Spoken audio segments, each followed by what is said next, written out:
ఇప్పుడే వివేకన్న చెప్పినట్టు క్లియర్గా తెలంగాణ రాష్ట్రంలో బీజేపీ కాంగ్రెస్ మైత్రి ఎంత చక్కగా కనబడతా ఉందంటే బాధాకరం ఏమి అంటే మోడీ గారేమో देश से कांग्रेस को हटाओ और देश को बचाओ అని మోడీ గారు రెగ్యులర్ గా స్లోగన్ ఇస్తా ఉంటారు.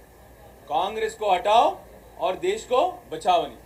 ఇక్కడ బీజేపీ శాసనసభ్యులు ఏం చేస్తా ఉన్నారంటే శాసనసభ్యులు గాని పార్లమెంటేరియన్లు గాని కాంగ్రెస్ को बचाओ और తెలంగాణ को डुबाओ అంటే కాంగ్రెస్ ని కాపాడండి తెలంగాణని భ్రష్టు పట్టించండి అని చెప్పే రీతిలో ఇవాళ బీజేపీ శాసనసభ్యులు గాని బీజేపీ పార్లమెంట్ మెంబర్లు గాని ఇవాళ తెలంగాణ రాష్ట్రంలో ప్రవర్తిస్తా ఉన్నారు.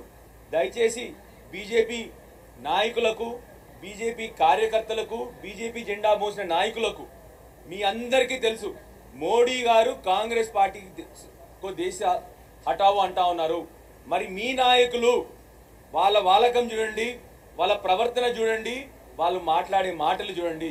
రోజు పొద్దున్న లేస్తే రేవంత్ రెడ్డి గారితో డీలింగ్లు, రేవంత్ రెడ్డి గారితో పైరవీలు, రేవంత్ రెడ్డి గారు గొప్ప నాయకుడు అని చెప్పి అసెంబ్లీలో మాటలు. మీరు మీ సిద్ధాంతాలకు కట్టుబడి మీ నాయకులు ఉన్నారా లేదా అని చెప్పి ఒకసారి మీరు అందరూ గ్రహించాలని చెప్పి కోరుతా ఉన్నాను. అదేవిధంగా నిన్న బట్టి విక్రమార్క గారు మాట్లాడిన విధానం అసెంబ్లీకే చిగ్గు చేటు. ఒకప్పుడు బట్టి గారంటే మా అందరికి కూడా అపారమైన గౌరవం.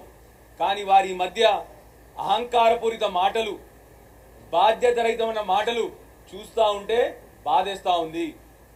పోయిన అసెంబ్లీ సెషన్లో మా సీనియర్ శాసనసభ్యురాలు, సీనియర్ మాజీ మంత్రివర్యులు, ఆయన కంటే కూడా సీనియర్ అయినటువంటి సబితా ఇంద్రారెడ్డి గారిని ఒక మహిళా శాసనసభ్యురాలిని పట్టుకొని ఏం ముఖం పెట్టుకొని ఈ అసెంబ్లీకి వచ్చినారని చెప్పేసి మాటలు మాట్లాడిన మీ అందరూ జారిన విషయం మీ అందరు కూడా గ్రహించింది. నిన్న అదే విధంగా అహంకారపూరితంగా బీఆర్ఎస్ నాయకుల్ని, బీఆర్ఎస్ సీనియర్ శాసనసభ్యుడు కేటీఆర్ గారిని బెదిరిస్తూ మాట్లాడుతూ వారు అన్న మాటలు మీరు అందరు చూసుంటారు. ఒళ్ళు దగ్గర పెట్టుకొని మాట్లాడండి, ఒళ్ళు బలిసిందా, ఈ విధంగా వారు బెదిరిస్తున్నట్టు మాట్లాడుతూ ఉన్నారు. ఇది మీకు సబబా? మీరు మాట్లాడే పద్ధతి సరైందా? అది కూడా కేటీఆర్ గారు అన్న మాట ఏంటి? నిన్న మీ శాసనసభ్యులు అంటే మీరు అందరూ చూస్తా ఉన్నారు న్యూస్ పేపర్లో, ఇవాళ కాంగ్రెస్ శాసనసభ్యులే చెప్తా ఉన్నారు ఇది 30% కమిషన్ ప్రభుత్వము, మేము పోయినా 30% అడుగుతున్నారు శాసనసభ్యులు కూడా అని చెప్పేసి శాసనసభ్యులు కాంగ్రెస్ మేము అనలేదు, కాంగ్రెస్ శాసనసభ్యులు అన్నారన్న విషయం, కాంట్రాక్టర్ అన్న విషయం, కాంట్రాక్టర్లు మీ ఆఫీస్ ముందర ధర్నా చేసిన విషయం కేటీఆర్ గారు అసెంబ్లీలో ప్రస్తావించిండ్రు. అది నిజమా కాదా? అన్ని పేపర్లలో అన్ని న్యూస్ ఛానల్లో వచ్చిన విషయం కాదా?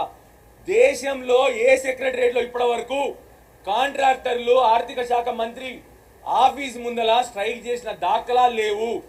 దేశంలోనే మీరు ఇప్పుడు ఫస్ట్ అయిపోయినారు. ఆర్థిక శాఖ మంత్రి గారు, మీరు దేశంలో మొట్టమొదటి ఆర్థిక శాఖ మంత్రి అయినారు. ఇవాళ దేనికి?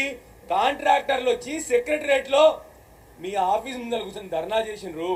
కేటీఆర్ గారు ఏమీ అనలేదు. కేటీఆర్ గారు కేవలం మీ శాసనసభ్యులు కాంట్రాక్టర్లు చెప్తున్నారు ఈ విధంగా, దాన్ని సవరించుకోండి అని చెప్పి చెప్తే ఒళ్ళు దగ్గర పెట్టుకొని మాట్లాడిన బెదిరింపు మాటలు మాట్లాడుతూ ఉన్నారంటే మీరు ఎంత అవివేకంగా, ఎంత బాధ్యత రహితంగా, మీ స్థాయికి అది సబబా అని చెప్పి మిమ్మల్ని మళ్ళీ కోరుతా ఉన్నాను. ఇప్పటికైనా మీరు మాట్లాడిన మాటలు, మీకు హుందాతనం కాపాడుకోవాలి అంటే ఉప ముఖ్యమంత్రి గారు దయచేసి మీరు నిన్న మాట్లాడిన మాటలు ఉపసంహరించుకోండి, వెంటనే విత్డ్రా చేసుకోవాలని చెప్పి కోరుతా ఉన్నాను. భవిష్యత్తులో ఇలాంటి అహంకారపూరిత మాటలు మానుకోండి. ఒక్కసారి ఆర్థిక శాఖ మంత్రి కాగానే మీ మీద బాధ్యత పెరిగింది.